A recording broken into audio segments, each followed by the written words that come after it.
Julianne Kopkin estava extremamente machucada e perdida no meio da floresta amazônica.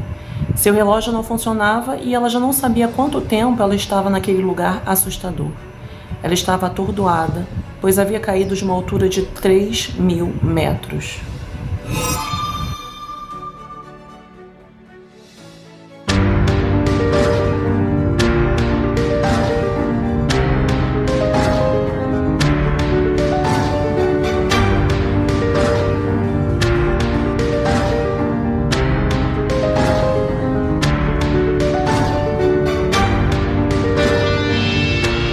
Sejam bem-vindos ao nosso canal Serial Crimes.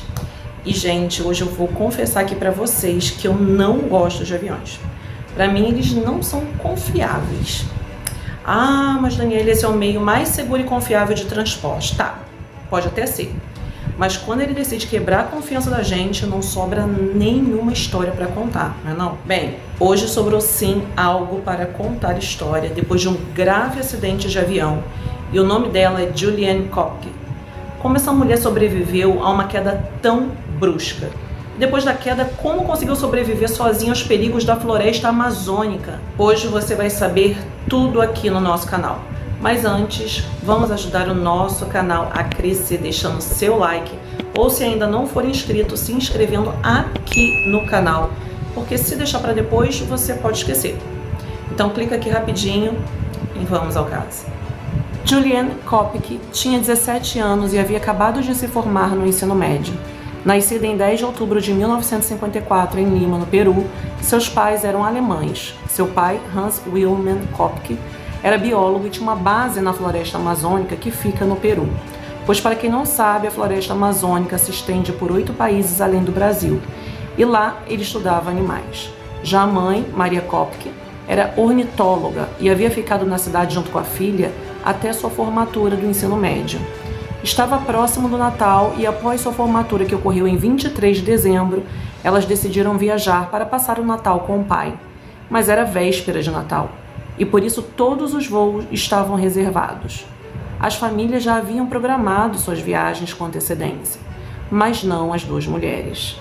Ao chegarem ao aeroporto lotado e verificarem que não havia voo disponível, decidiram ir a uma companhia aérea chamada Lanza, que já tinha reputação de não ser segura, pois já havia acontecido 2 acidentes aéreos com seus aviões. A mãe de Julianne ligou para Hans, informou sobre o voo e o pai aconselhou que elas não pegassem esse voo, mas elas decidiram ir da mesma forma. As duas subiram no voo 508, onde havia 86 passageiros e 6 tripulantes, e Julianne sentou na poltrona 17F e o voo seguia tranquilo. Mas de repente o céu escureceu. Era meio-dia, mas as nuvens estavam tão carregadas que parecia ter ficado noite de uma hora para outra. Muitos raios e relâmpagos começaram a surgir e uma turbulência muito intensa tomou conta do avião. Era uma intensa tempestade tropical cheia de trovões e relâmpagos. Geralmente essas tempestades tropicais são evitadas pelos pilotos, mas o piloto optou por passar pelo meio dela e, infelizmente, um dos raios atingiu o motor do avião e sua asa se desintegrou no ar. Mas daí você pode estar se perguntando, como uma asa se desintegraria dessa forma? Vamos lembrar que estamos falando de um avião do início da década de 70, então, quando esse raio atingiu o motor, o avião se desfez em pedaços, fazendo com que algumas pessoas que estavam nas poltronas fossem ejetadas para fora dele. O avião começou a pegar fogo. Os passageiros que não foram ejetados entraram em desespero. Alguns já estavam inconscientes. As poltronas começaram a voar. De acordo com o depoimento de Julianne, todos os itens do lado de dentro começaram a cair até que ouviu sua mãe falar: "É isso. Acabou por aqui." Foi então que Julianne percebeu que estava em queda livre e perdeu sua consciência. Ela caiu por 3.000 metros no meio da floresta amazônica peruana. Sua queda foi amortecida por sua poltrona, que havia batido em várias árvores, e ela recobrou a consciência, mas não conseguia abrir seus olhos. Ela apenas sentiu uma intensa dor na clavícula e percebeu que tinha um corte na panturrilha e teve uma concussão na cabeça. Ela estava em choque e passou o dia deitada sem se mover. só se dando conta do que havia acontecido no dia seguinte. Ela devagar recobrava sua consciência sobre o que havia acontecido, até que recobrou totalmente a memória. Como Juliane cresceu na estação que os pais trabalhavam dentro da floresta amazônica, ela se descrevia como uma criança da selva. Ela sabia como sobreviver àquele local, mas um de seus olhos estava inchado e, por ter miopia e não estar com seus óculos, ela não conseguia enxergar bem e estava com muita dificuldade de se orientar. Ela apenas queria encontrar sua mãe Maria. Sua mãe havia ensinado como sobreviver na floresta, além de identificar o coachar dos sapos e o canto dos pássaros. Ela conseguia identificar o som da vida selvagem e isso ajudou a se localizar. Ela sabia que não estava longe de casa, mas ela não poderia pegar nenhum caminho errado ou poderia se distanciar da civilização. Ao se levantar do seu assento, ela tropeçou em uma caixa de doces que foi sua salvação, pois foi através dessa única caixa que ela sobreviveu pelo período em que estava perdida. Ela comia um pouco por vez e, pelo ensinamento dos seus pais, a primeira coisa que ela decidiu localizar foi um rio, pois ao seguir o curso de um rio, em algum momento ela encontraria a civilização e conseguiria ajuda. Pelo som, ela conseguiu encontrar um riacho, mas as dores em seu corpo ficavam piores, ainda mais pelo fato dos insetos da floresta a atacarem incessantemente. E o pior, estavam se alojando em seus ferimentos. Ela andava com muita dificuldade e depois de 4 dias andando, ela se deparou com 3 poltronas do avião. E nelas estavam passageiros mortos, um ao lado do outro. A queda deles foi tão forte que eles estavam enterrados a quase 1,5 metro do chão. Juliane se desesperou pensando que um daqueles corpos poderia ser o de sua mãe e os passageiros estavam assim desfigurados. Então ela tirou os sapatos dos passageiros e percebeu que estavam com esmalte nas unhas dos pés. E isso era algo que a mãe dela nunca faria e aquilo acabou tranquilizando. As buscas pelos sobreviventes da queda iniciou e foi uma das maiores buscas da história do Peru. Só que pela densidade da floresta eles não conseguiam encontrar os destroços do avião e muito menos algum sobrevivente. E o local era um local muito chuvoso, chovia todos os dias, o que era uma dificuldade tanto para as buscas quanto para a própria Juliane fazer fogueiras à noite.